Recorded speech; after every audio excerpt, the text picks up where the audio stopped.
Great. Hello, everyone. My name is Michael Keller. I am the designer of Captains of Industry and City Hall, two Euro games, both of which will be released in the first half of next year by Tasty Minstrel Games. And tonight we're going to talk about cognitive biases and how you can use them in your designs. So, if the creator of my favorite computer game series of all time is correct, then games would seem to be subject to the tyranny of rational choice theory. There are many ways to express it, but I prefer to say that rational choice theory predicts that people will make choices which maximize their utility. Now, when it comes to games, we will make the debatable assumption that utility is equal to chances of winning. That is, while players may play games for many reasons, we will assume for today's discussion that when making choices during a game already in progress, they do so with an eye towards maximizing their chance of winning. We will make this assumption because it's useful for designers who want to produce a game with the potential for high-level competitive play, or at the very least, strong balance.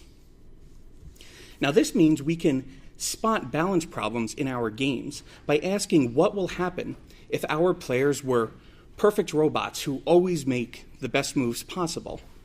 If no such set of choices would lead to an unfairly imbalanced game state, then rational choice theory assures us that our players will never face a negative play experience. Now, unfortunately, while we may design the balance of our games with rational choice theory robots in mind, these unflappable, utility-maximizing automatons don't exist in the real world, and we know this intuitively. We are, down to the most haughtily accented logician, subject to cognitive biases which affect our perception of reality, and no adherence to rational decision-making can help you when those decisions are based on faulty perception. So, why should a game designer care if players act suboptimally? As designers, we engineer systems of mechanisms whose complexity can put a Swiss watch to shame. All of our watches, however, are built with a missing cog. That empty spot is where players come in.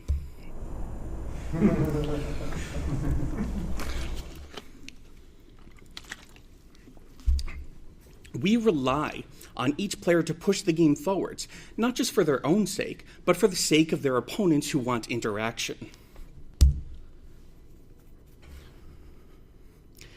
These cards are from a game called Dixit, a 2008 release by Jean-Louis Rubira. This is a relatively simple party game, but even it relies on players acting rationally in order to make the experience fun. In Dixit, players attempt to guess which card the judge's verbal clue is referring to. This is only fun for guesses if the clue falls into a very narrow range.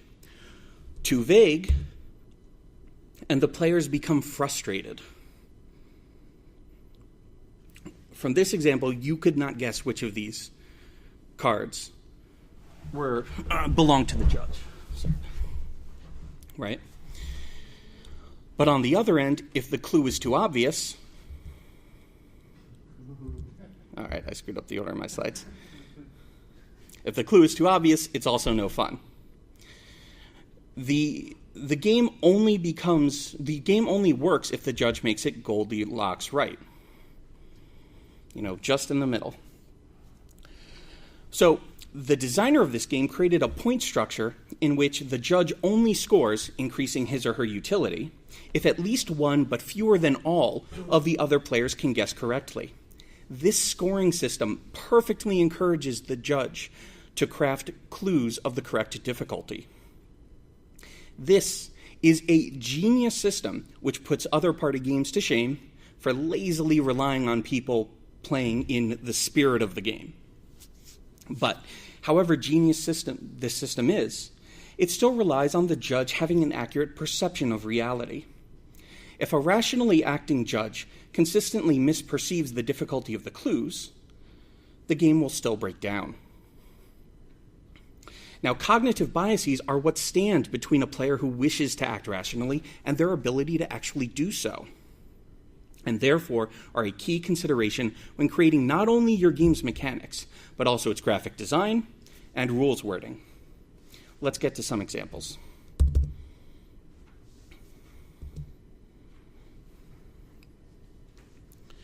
So this is the scoring table from Agricola, a 2007 game by Uwe Rosenberg.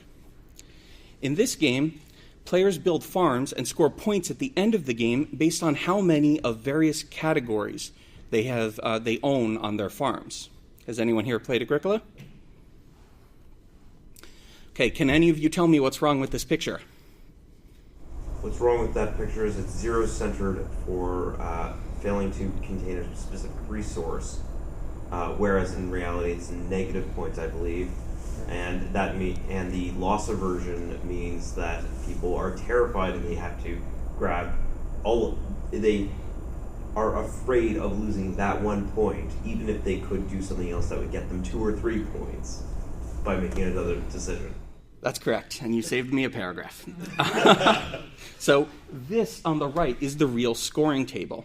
Now, functionally, my version and the real version are identical. You will never play a game in which using one or the other for all the players matters.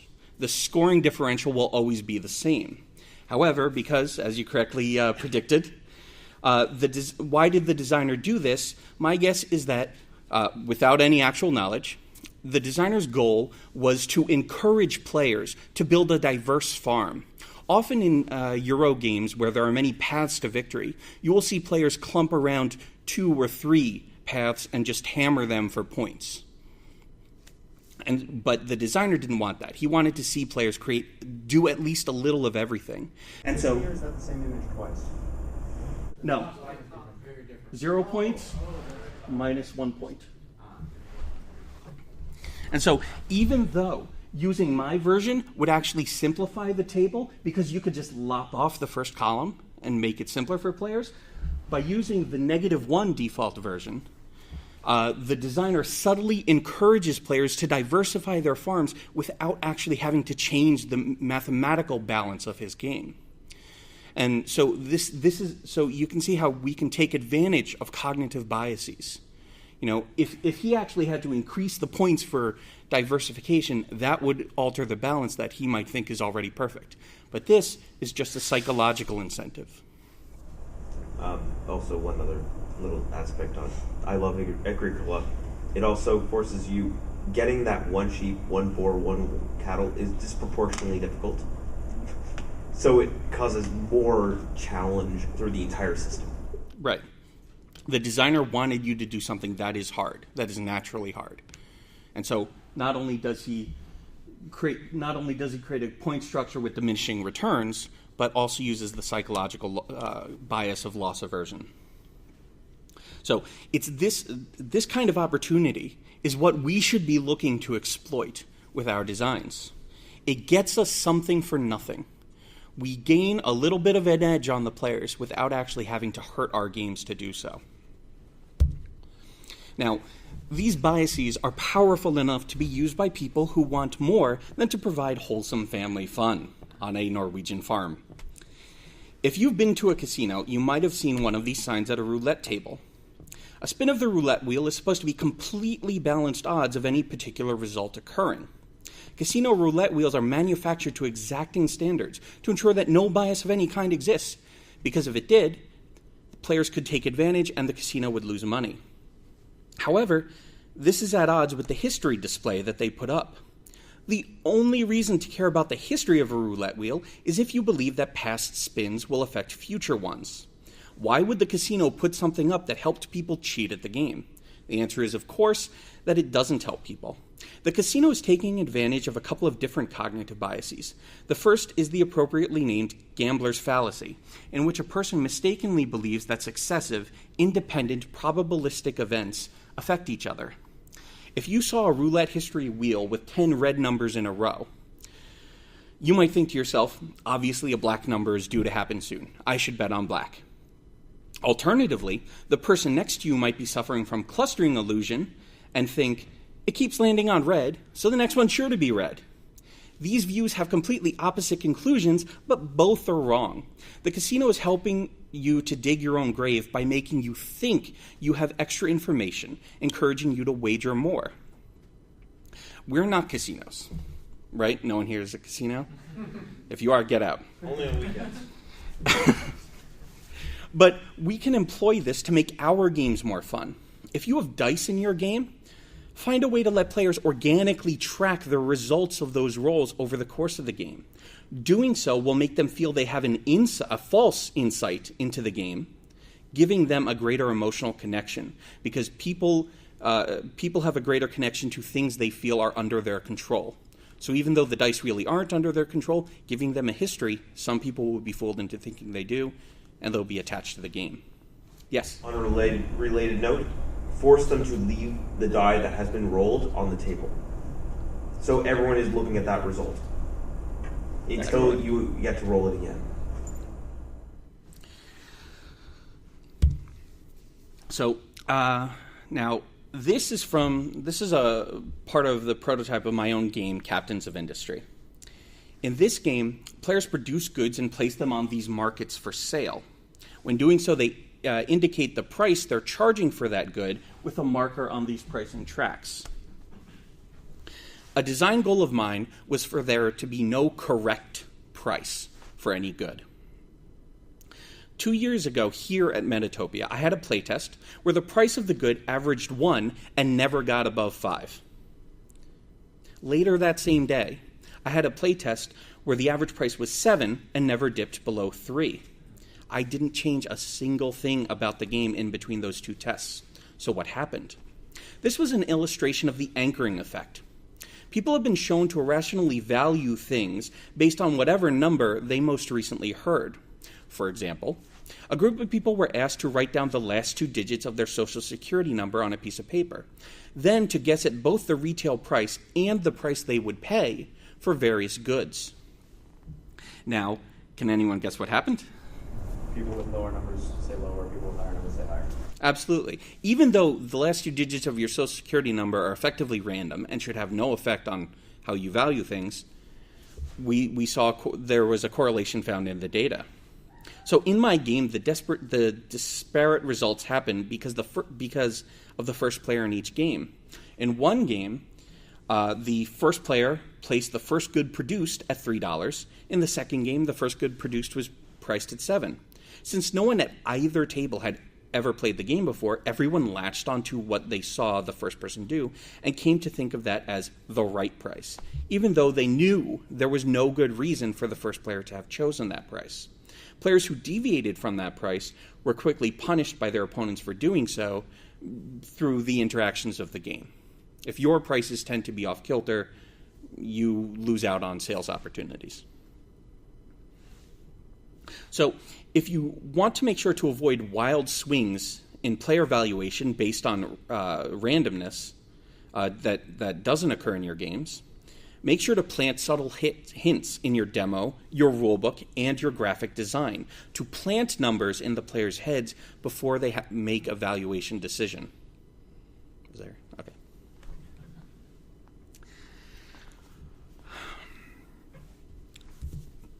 So, who here has played Magic the Gathering? Okay, who hasn't played Magic the Gathering? Okay. So, in Magic, players play cards which have effects written on them that affect the game state.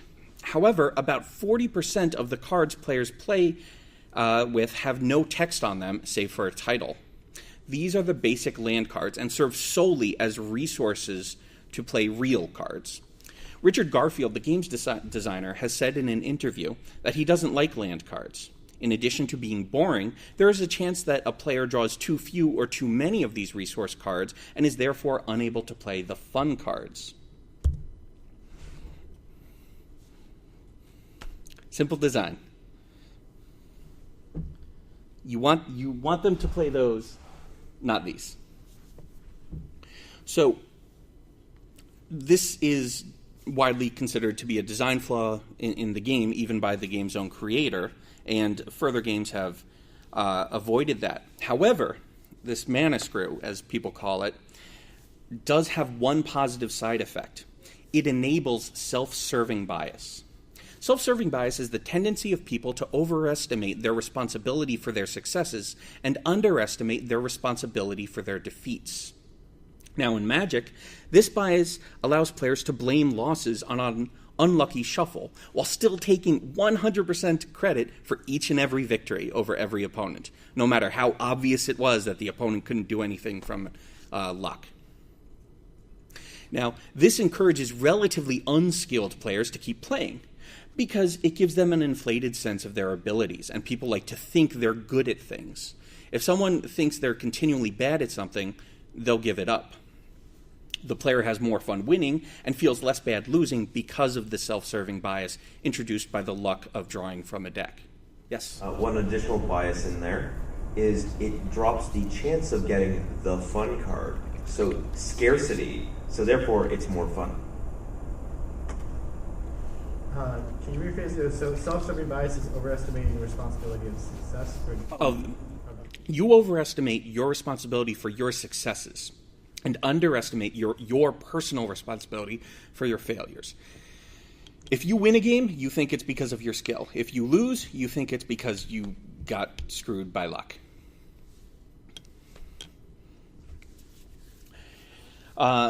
So let's move on to the next one. What does this have to do with game design? Well, it represents the fact that I couldn't think of an informative graphic to go with our next cognitive bias, the framing effect. So, related to the endowment effect and loss aversion, the framing effect is about how you frame the possible results of a decision. If you frame the same odds to a person in terms of rates of success, they will be more likely to take the chance than if you explain it in terms of failure. Amos Tversky and Daniel Kahneman, apologies to the gentleman, conducted a study where they gave people a choice of treatments for a hypothetical fatal illness. Both choices had the same percentage chance for individual survival. However, when they said that with treatment A, 200 out of 600 people would live, 72% of people chose treatment A. Out of those who were told that 400 out of 600 people would die under treatment A, that number dropped to 22%. These are the exact same odds for survival, no matter which way you say it. But the framing drastically affected their decision. So as a game designer, you might decide to give your players the option to take probabilistic actions. Depending on whether you want to encourage or discourage them from taking those actions frequently, you should tailor your framing of the rules appropriately. For instance, if the action required rolling a d6 with a positive result on a 6, you should say in your rules and on any player aid or legend on the game board that 6 equals success, as long as you want them to take that action often. If, however, in your playtest you see that players are gambling on that too much for your taste, you could redesign your rules and board to say 1 to 5 equals failure. And you will see the use of this action drop accordingly. So remember, this isn't just about the rules you choose. It's about how you explain those rules, how you present the choices to the players. That's the framing effect. Could someone hit the lights, please?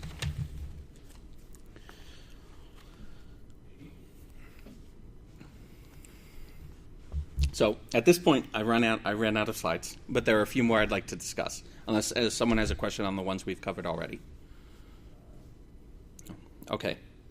Yep.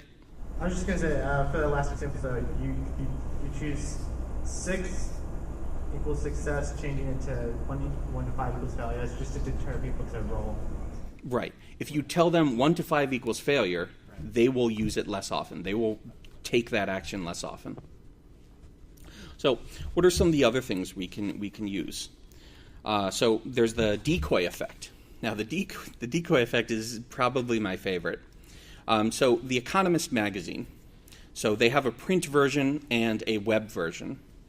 And they wanted to, and they allow people to subscribe to other. They also allow people to subscribe to both. They wanted to encourage people to subscribe to both. So what did they do? They had a web-only version priced very low, $20 a year, something like that. I forget the exact number. And then they had the print and web version priced at $50. Now, to get people to subscribe to the print and web instead of just the web, even though it costs $30 more, what did they do? They offered a print subscription at $48. Now, the print subscription was a decoy. It was never meant to be used by anyone, but it's there to make the print and web look better in comparison. Because what happens when people have two incomparable things, right? You have your web and your print and web, and people might not know how much is a print subscription really worth to me. But then you have the print, so it's hard to compare them. But then you have the print compared to the print and web with only a $2 difference. Those two are really easy to compare, and the comparison makes print and web look really great. So people forget about the web only and get print and web. After implementing this advertising strategy, print and web shot up. Yes? On a similar note, the discount jewelry. So they were having a difficult time selling $200 ruby necklaces. So they increased the normal price to $400 and made it 50% off. Sales skyrocket. So how can we use this in our games? Again, you want to give people, if you want to encourage an action, you want to give people an easily something they can compare it to. It will make and something that looks worse. So by doing that, you'll encourage them in a given path. For a role-playing game, it might be several quests that are available. If you have 3 quests available and 2 are really close, but one is strictly worse than the other, most of the time they'll choose the comparable quest. Can you think of an example where you remember that actually being done? Not in board games. I haven't found anyone to use that yet. Probably in board games, the reason it's not used so far is in board games we are very we are obsessed with elegance. Yeah. So we tend to remove options. And so I'm not saying you should always plant decoys into your game. But again, if there's something you want to encourage, you want to give players the options, but you want to encourage one over the other, here's a tool you can use to get them there. Irrational escalation. This is something to be you shouldn't use this unless you want to make a game that will make people angry, but it is something very dangerous to watch out for in your games. Now, what happens is that players get lost. Say 2 players are competing over a resource. There was a game I play tested, Infamy, by Travis Chance, which I think is it's being published. And in it, he had mobsters going to different locations on a board, but if 2 players' mobsters went to the same place, they would fight. And they would fight by spending ammo. And so if I spend an ammo, I can kick you out of the spot. But then you can spend an ammo to stay there and kick me out instead. So, of course, what happened?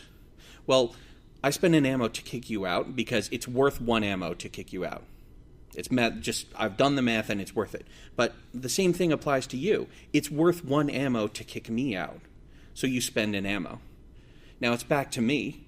I have the same choice I was presented with in the first place. I can spend 1 ammo to keep the place and kick you out. And so we go back and forth, and at the end of it, we've both spent way more than either of us thought was appropriate to earn this spot. But at every decision point along the way, it was a rational choice. And so that is irrational escalation. Yes? Something really similar to that I've seen in a game that used auctions is you can go around and you bid at least one, or you bid exactly 1 higher than the current bid, and everybody can keep doing that until everybody agrees to stop. And then the person who bids the highest loses their resource and gets the thing they're bidding on, and the person who bids the second highest loses their resource and doesn't get anything. Yeah, the glum losers auction. It is. Now there are places for exotic auction types, like the glum losers auction. Like that can be if players are familiar with the glum losers auction. On average, they'll cut their average bids in half, and it all works out. But with players unfamiliar with that kind of mechanic, it can make them self-destruct early. Yes. And that is great if you have a 3-player minimum in your game. Yes. Because what it actually rewards is self-restraint and pulling out of those situations and avoiding brinksmanship as a tactic. And so that can be high-level play, but the first time someone plays your game, if that happens to them, they end up destroying themselves in the first round. They're not going to play a second. It's a warning. Yeah. It's dangerous, but I've seen it used well. Another thing is the denomination effect, so also known as the money effect. So players, if you want your players to be, say you have a game with money, if you want your players to be freewheeling with their spending, what you just do is add a couple of zeros to every single number in the game. When players are dealing with hundreds, they're more likely to spend the same units of money than when they're dealing with ones, even though everything is relatively the same and the purchasing power of that money hasn't changed in terms of what it can buy. So you can use this either to ramp up or to cut down on how much players are spending if you think it's in the wrong spot. Any insight into why that works that way? Because people don't. Because people have a tendency not to think of money in terms of purchasing power. Yeah. They think of money in terms of the number and not what that number can buy. And that's how they judge how much they have. It's kind of tied to the wealth effect of the more you have, the more you're willing to spend. It makes you think you have more than you really do because you haven't thought about the actual purchasing power. If I only have 2 left, I'm almost broke. But if I have 200 left, I still have a bunch of left, and I can afford to spend. Right.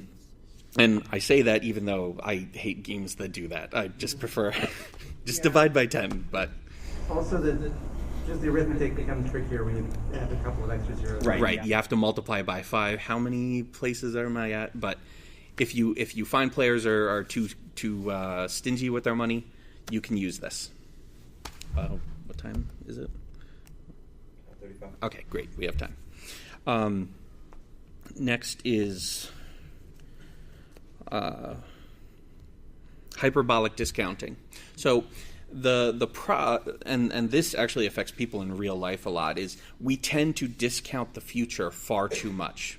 We tend to discount a gain. We tend to value a gain now far more than a gain in the future, to an irrational extent. Now, how can we take advantage of this? If you have an action where if a player can take an action, say a worker placement game, they take an action that says in 3 turns you will get these resources, or say at the start of the next turn you will remove your guy from the space and you get these resources. If you want players to value that action more, what you can do is, the moment they put their worker on that space, give them the resources, but say you may not spend these resources. The act of having it in their possession, even though they can't use it, means that functionally, mechanically, it is identical to you get it at the start of your next turn, but it will make them feel like they're getting something now, which means they'll be happier to use that action. In your play tests, and this is strictly for play testing. So there is the emotional attentional bias, where players tend to, when trying to explain an event, players tend to focus on the one thing which impacted them most emotionally. And they end up believing that one factor was responsible for everything, even if it was a combination of many factors. And so in your play testing, what you'll often find is players, especially those who lose or get frustrated during your play test, will say, oh, this one card, this one event I faced is too powerful, it completely prevented me from winning. Well, no, you also made these other 10 mistakes, which could have gotten you close to winning, and if you hadn't made any of the other mistakes, you would have won. But they felt really crappy about that one event, so they focus in on it.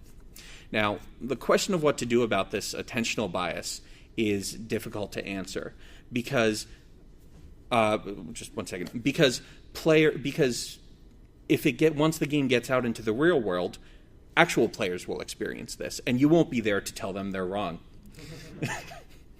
unless you're willing to spend a lot on airfare.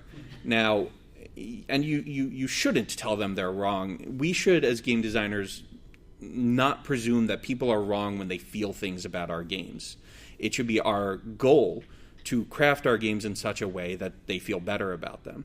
So I don't really have an answer on how to do this, on how to deal with attentional bias, but it's something you need to be aware of. Yes? The best way that I've seen to deal with it is to realize that it works both poorly and positively. That people remember the most emotionally significant part of an event and the last part of an event, and they basically don't remember what their feelings were like for the rest of it.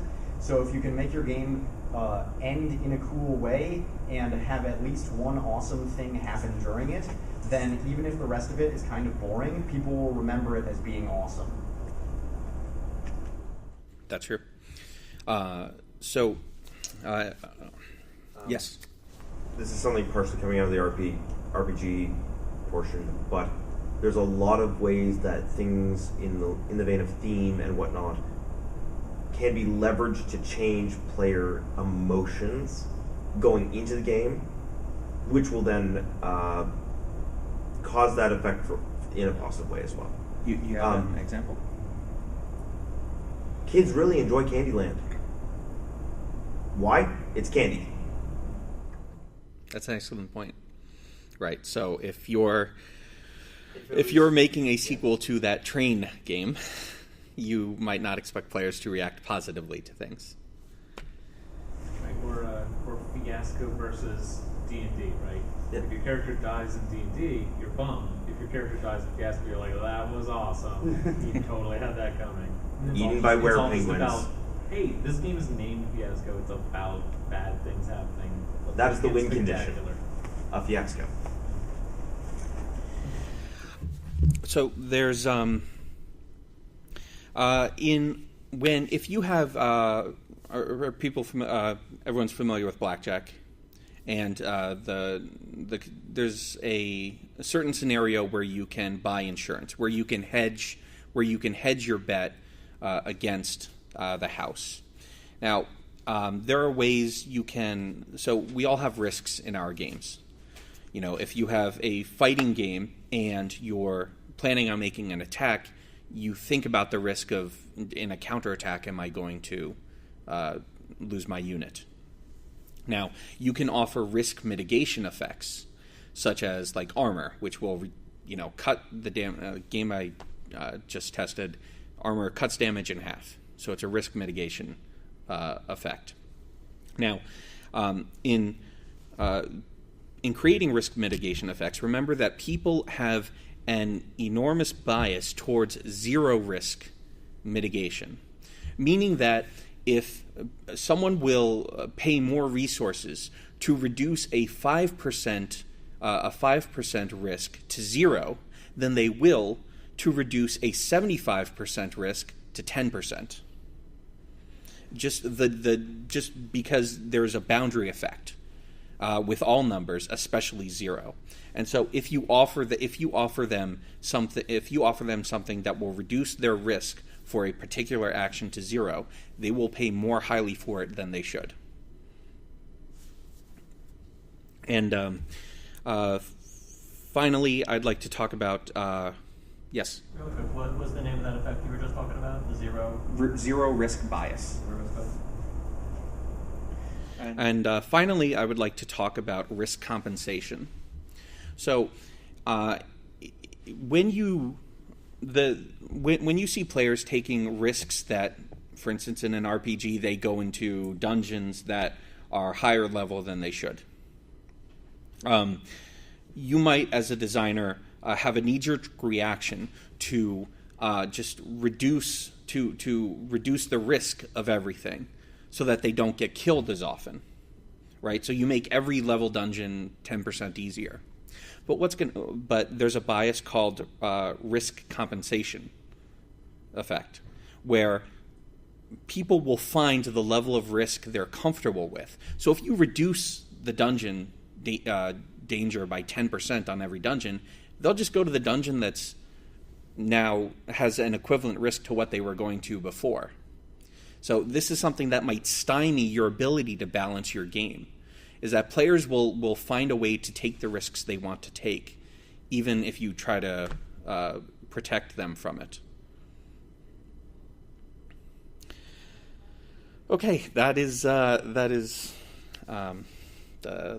list of things I wanted to speak about. Does anyone have any questions or examples? Yes. So just to return for a moment to the example you had up there in Agricola. Yes. You had said that the goal, the reason why this was done was to encourage players to be more diversified. But I'm thinking about it from a different perspective, which may be just a rephrasing, but let me see if it is or not.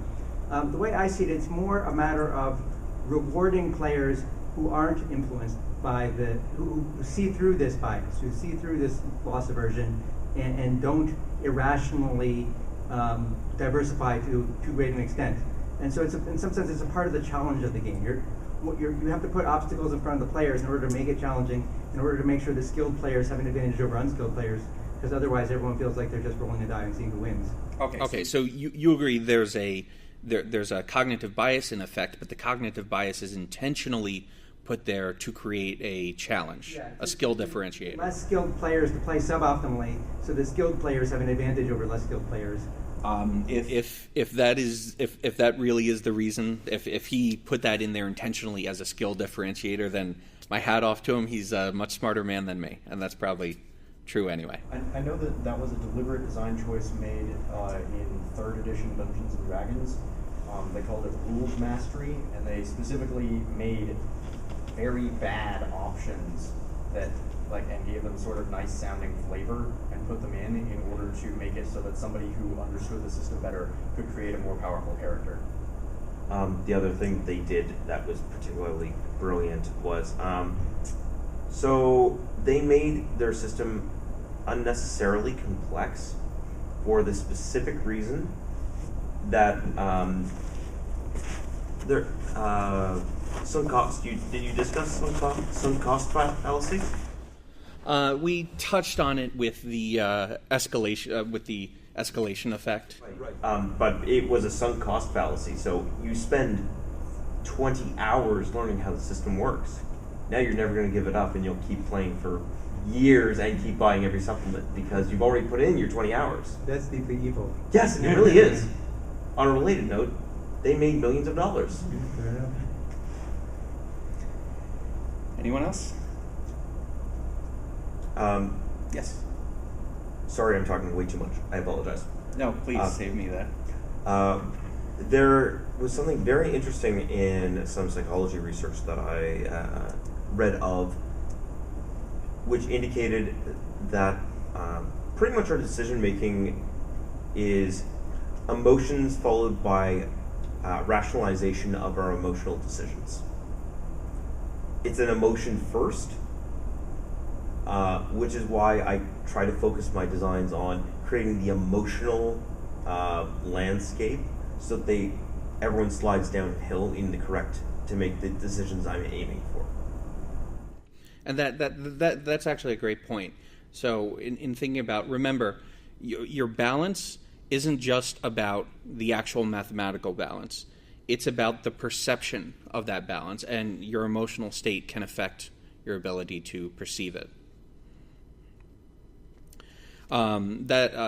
Something I forgot to mention was there's also hindsight bias, where if you make players commit publicly to a prediction, if they're playing an economic game and they commit publicly to a price prediction, then if that prediction proves wrong, they will feel bad because not only were they wrong, it's inarguable that they were wrong. However, if players are making these predictions in an unrecorded way, and their actions on those predictions are more subtle, then with hindsight bias, players will correct their memory of their prediction after the fact. to make themselves think, oh, I knew that was going to happen. I mean, maybe I was going for 5, but I really knew it was going to go to 6. I saw it coming. So, this isn't a checklist that you should apply to every one of your games, but I think I think you shouldn't go into a game looking to exploit particular ones of these. I think what's great is as you're playtesting and you see players taking behaviors that you wish were, that you think aren't the type of gameplay you want to see out of your design, that you can then employ these biases to your advantage to change their behavior without changing the perfectly tuned balance of your game, which I'm sure is perfect already as it is. All right, thank you. Again, my name is Michael Keller. I'm the designer of Captains of Industry and City Hall. They'll be coming out in the first half of next year. Make sure to buy them, or you are bad people. Fair enough. My contact information's up there. Also, I have business cards if you'd like to grab one. Thank you. Do you have any more suggestions for resources to look into cognitive bias or question? I mean, there's plenty of that would have been a good slide. There's plenty of books on the topic, but I can't name any. One good resource for that. Sorry.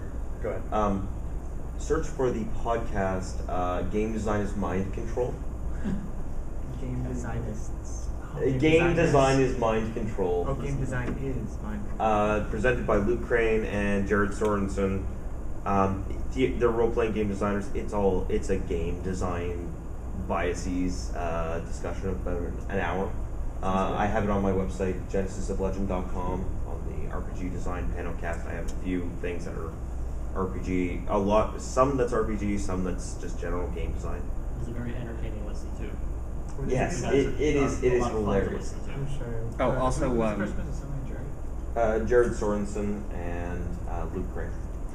Also, Jeff Engelstein on both his Ludology podcast and his Dice Tower Game Tech segments will occasionally touch on these things, and I hope I did not subconsciously plagiarize him tonight.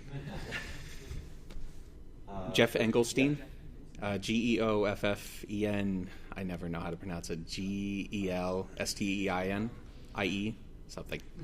Just Google it. Google will autocorrect. Engelstein. Just search for the Dice Tower should get or Ludology. There you go. Easiest way to find it. There's also a really good website that's just on not about as it relates to games, but on cognitive biases in general, called Less Wrong. Yeah, it is. So I ran across what seemed to me to be some kind of cognitive bias that I haven't categorized. I wonder if you guys want to analyze it a little bit. So I designed this game called Possibilities, where there are 5 rules that just set up how to make rules to play the game.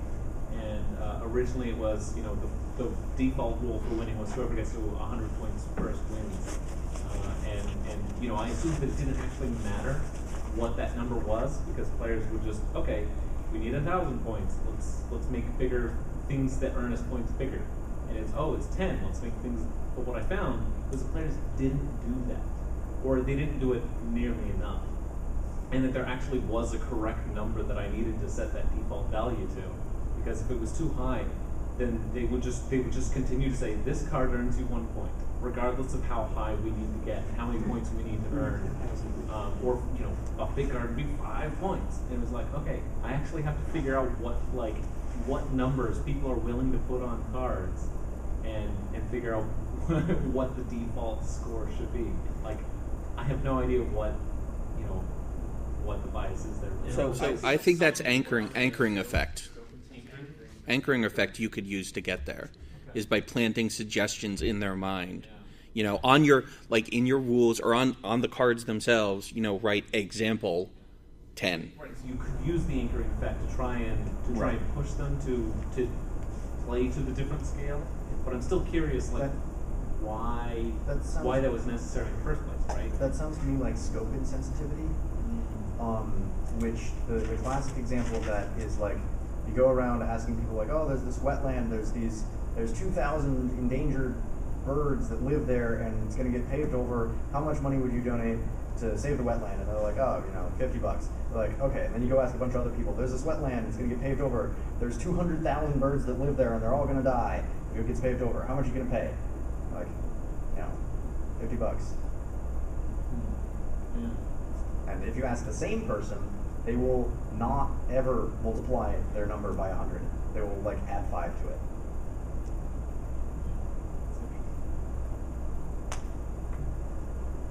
Okay. I'm wondering if they lack the confidence, my rule's not cool enough to be worth 20 points. That could be part of it, yeah. My idea's not so good. That's actually really nice. Like, what was the name of the device where you look at the units, like Denomination. 220? That's what that reminds me of. Yeah, if somebody's like, oh, Yeah, Is it That's probably 10 related. points, 100 points, 1,000 points? They might do them in increments of 1, 10, or 100. Right. People default to thinking of the unit's value as the correct frame of reference, and that's what causes the denomination effect. So it could be related to that. Yes. The goal of 100 in our first grade. You don't want to make a card that's 90 points. You want to make it 100. Yeah, and at what point is it they have no idea how many times a person should score, Yeah. right? So they don't know what to divide by. Michael, good job. Thank you. Thank you. Thank you for showing up. Not a lonely room. And again.